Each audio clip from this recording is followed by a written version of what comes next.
Luke chapter 14. One Sabbath, when Jesus went to eat at the house of a prominent Pharisee, he was being carefully watched. There in front of him was a man suffering from dropsy. Jesus asked the Pharisees and experts in the law, "Is it lawful to heal on the Sabbath or not?" But they remained silent. So taking hold of the man, he healed him and sent him away. Then he asked them, "If one of you has a son or an ox that falls into a well on the Sabbath day, will you not immediately pull him out?" They had nothing to say. When he noticed how the guests picked their places of honor at the table, he told them this parable. When someone invites you to a wedding feast, do not take the place of honor, for a person more distinguished than you may have been invited. If so, the host who invited both of you will come and say to you, "Give this man your seat." Then, humiliated, you will have to take the least important place. But when you are invited, take the lowest place, so that when your host comes, he will say to you, "Friend, move up to a better place." Then you will be honored in the presence of all your fellow guests.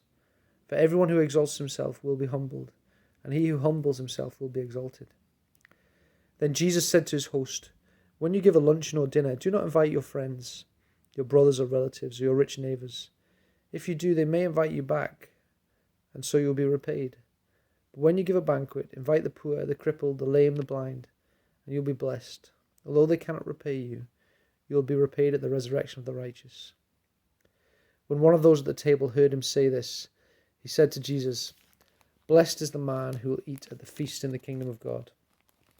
Jesus replied, "A certain man was preparing a great banquet and invited many guests. At the time of the banquet, he sent his servant to tell those who had been invited, 'Come, for everything is now ready.' But they all alike began to make excuses. The first said, 'I've just bought a field. I must go and see it. Please excuse me.' Another said, 'I've just bought 5 yokes of oxen, and I'm on my way to try them out. Please excuse me.' Still another said, 'I've just got married, so I can't come.' The servant came back and reported this to his master. Then the owner of the house became angry and ordered his servant, 'Go out quickly into the streets and alleys of the town and bring in the poor, the crippled, the blind, and the lame.' 'Sir,' the servant said, 'what you've ordered has been done, but there's still room.' Then the master told his servant, 'Go out to the roads and country lanes and make them come in, so that my house will be full. I tell you, not one of these men who are invited will get a taste of my banquet.'"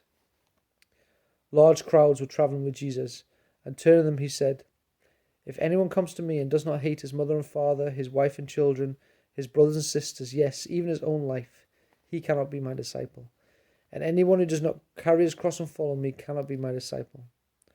Suppose one of you wants to build a tower. Will he not first sit down and estimate the cost to see if he has enough money to complete it? For if he lays the foundation and is not able to finish it, everyone who sees it will ridicule him, saying, 'This fellow began to build and was not able to finish.' Or suppose a king is about to go to war against another king. Will he not first sit down and consider whether he is able with 10,000 men to oppose the one coming against him with 20,000?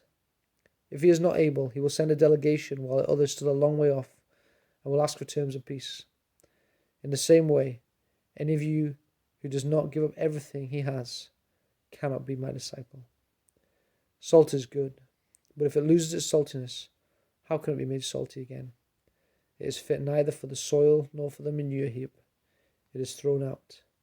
He who has ears to hear, let him hear."